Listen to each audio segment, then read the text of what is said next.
புகழும் அகிலங்களின் அல்லாஹ்வுக்கே உரியது.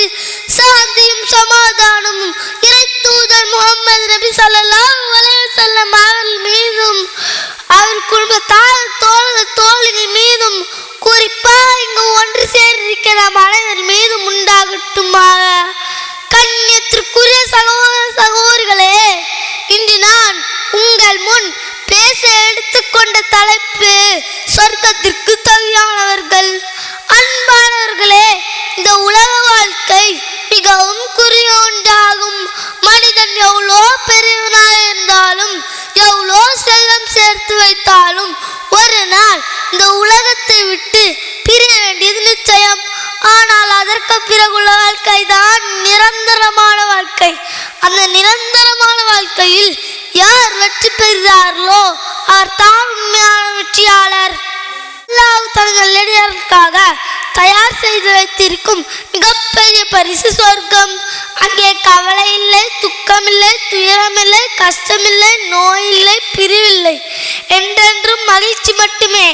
அதனால் தான் நபிமாரும் சஹாபாக்களும் நல்லடியாரும் சொர்க்கத்தை அடைவதற்காக தனது வாழ்க்கையை அர்ப்பணித்தார்கள். நாமும் ஆசைப்படுகிறோம். ஆனால் வெறும் ஆசை மட்டும் போதாது. சொர்க்கத்திற்கு தயாரான மனிதராக நம்மை நாமே மாற்றிக்கொள்ள வேண்டும். அல்லாஹ் தனது திருக்குர்ஆனில் சூரத்துல் முஃமினூன் என்ற அத்தியாயத்தில் ஆரம்ப 11 வசனங்களில் சொர்க்கத்திற்கு தயாரான மனிதர் பண்புகளை அழகாக கூறியுள்ளான்.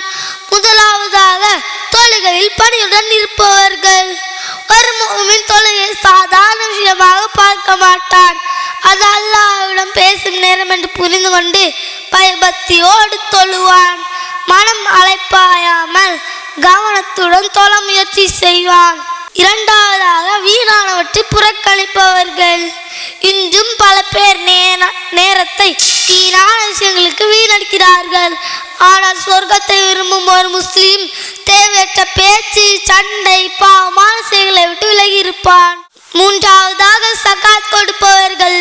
தன்னுடைய செல்வம் அனைத்தும் தன்னோடது அல்ல என்று புரிந்து கொண்டு ஏழைகளின் உரிமை நிறைவேற்றி உதவி செய்வதில் மகிழ்ச்சி அடைவான். இதுக்கு அடுத்ததாக இறைவன் சொல்கின்றான், தங்கள் கருப்பை பாதுகாப்பவர்கள். இந்த காலகட்டத்தில் ஒழுக்கத்தை பாதுகாப்பது மிகப்பெரிய சோதனையாக உள்ளது. ஆனால் அல்லாஹ்வுக்கு பயந்து தன்னுடைய பார்வையும் நடத்தை வாழ்க்கையும் தூய்மையாக வைத்திருக்கும் மனிதனை அல்லாஹ் நேசிக்கிறான். இன்னும் சொல்ல வேண்டும் என்றால் மானிடத்தையும் உடன்படிக்கையும் பாதுகாப்பவர்கள். யாராவது நம்பிக்கை வைத்து ஒப்படைக்கப்பட்டதை நேர்மையாக பாதுகாப்பவர்கள். வாக்குறுதி கொடுத்தால் அதை நிறைவேற்றுபவர்கள். ஏமாற்ற மாட்டார்கள், துரோகம் செய்ய மாட்டார்கள்.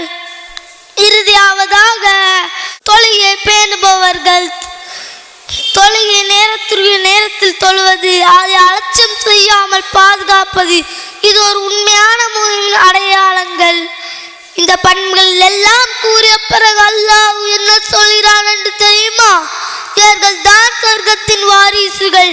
இவர் ஃபிர்தௌஸ் என்னும் உயர்ந்த சொர்க்கத்தில் இருப்பார்கள்.